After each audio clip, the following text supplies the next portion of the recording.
All right, this is the final video of this big weed eater VIP, very important person mower with the big bicycle wheels. That's what I call them anyway, with their ball bearing wheels. Makes this mower very easy to push. You can see I'm just pushing it back and forth on the table with one hand.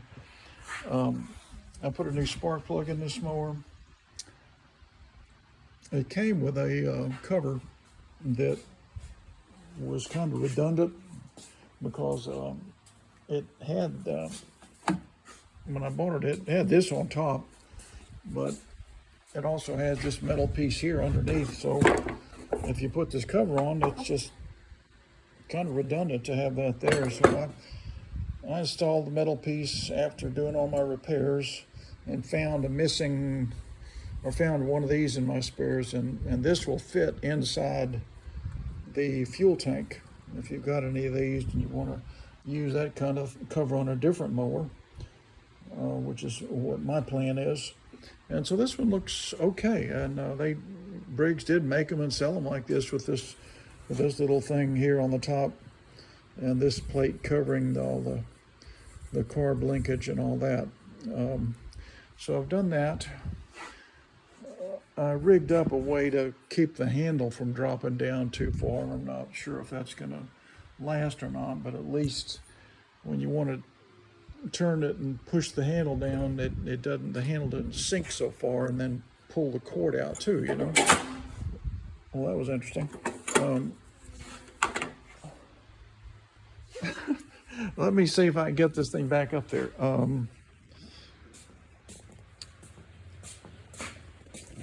It just slipped out of that little groove there. There's a little tiny groove there, right there, and it slipped out of there, which can happen. It's actually looser than most. So let me put the bail down with a clamp here, like there. See, I got the clamp on there. So now I can pull this cord out and reinstall the cord. I don't want this mower to start. Okay, there we go. So it's back in place now.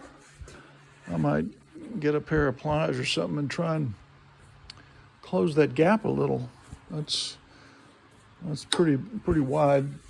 The other thing I can do is maybe use a big screwdriver. Let's see if that works. So I'm going to go like that and then put this. See, I've got that in there. Let's see if this bends it a little. I think it did. I think that may have. Look at that.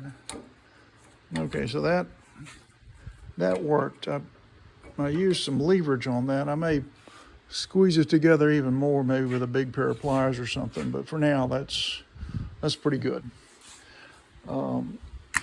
So this mower runs now. I showed you what I did to the primer plate to get it to prime. I used the metal duct tape along that channel. I've removed the throttle cable. It ran from up there down the handle and attached here and then into here and then up to this linkage. I got rid of all that because with modern mowers, they run at the correct RPMs or they're off. And so I've got this thing set now, so I don't have any little pieces flopping around now. I've got a little piece of wire there holding that flat plate that used to stick out here and was moved by the throttle cable. Well, it's now, I've got that wired in place, and I have bent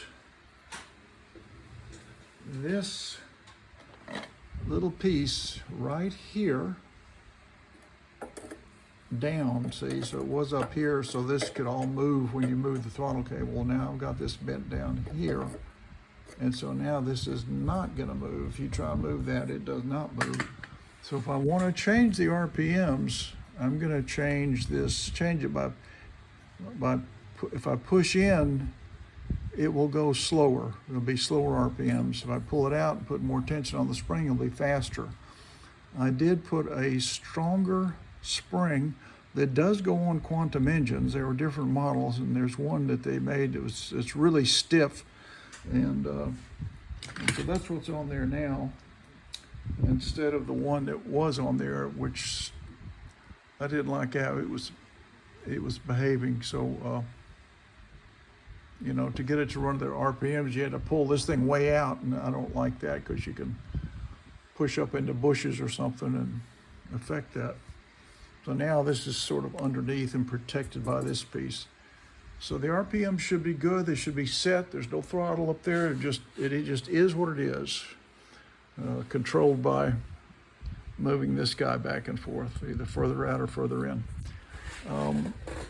I've installed an old carburetor because the new one I put on here, this new one, this Chinese guy, was surging. And I knew everything was good on it, the fuel and everything was good. So I found an old carburetor, an original Briggs that I think I took off a mower that I had to scrap because the crankshaft was bent too much for me to save. So I saved the carburetor, I put it on here, it runs fine. So maybe I got some dirt in there, I'll have to check that, or it's just a defective one. And that happens, you know, every now and then you get them in, or you order as many as I do. Every now and then one's just bad.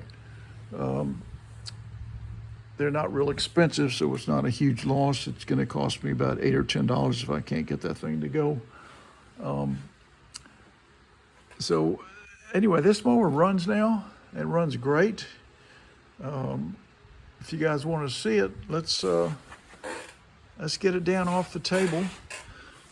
I did install this little will-do chute, which is really sort of redundant too, the way they used to make these mowers. They would run this metal tube out here, and that's really all you need to direct the grass out. It's going to come out this way rather than blowing back on the user. But they also put a discharge chute on here, but it was all like broken and cracked. You can see that, and he had put some kind of a big bolt and screw in there to keep it from dragging, because it was, you know, dragging the ground. So I thought, well, I'm just gonna get rid of that.